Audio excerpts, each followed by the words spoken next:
আসসালামু আলাইকুম। শিরোনামে আমন্ত্রণ জানাচ্ছি আমি মিতা মুস্তফা।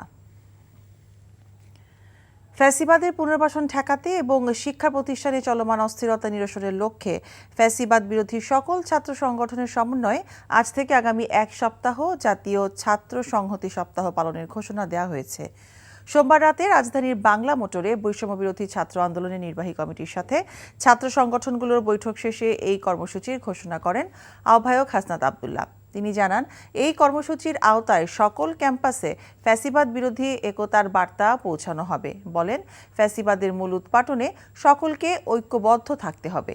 গত ৩ নির্বাচনে যারা আওয়ামী লীগ থেকে নির্বাচিত হয়েছে তাদের সম্পদ বাজেয়াপ্ত করার দাবি জানিয়ে হাসনাত আবদুল্লাহ বলেন, অন্যথায় ষড়যন্ত্র চলতে থাকবে। এছাড়া ড্যামরায় সংঘর্ষের ঘটনা আইন শৃঙ্খলা বাহিনীর ব্যর্থতা অভিযোগ করে প্রশাসন থেকে আওয়ামী আমলে নিয়োগপ্রাপ্তদের বাদ দেওয়ার দাবিও জানান তিনি।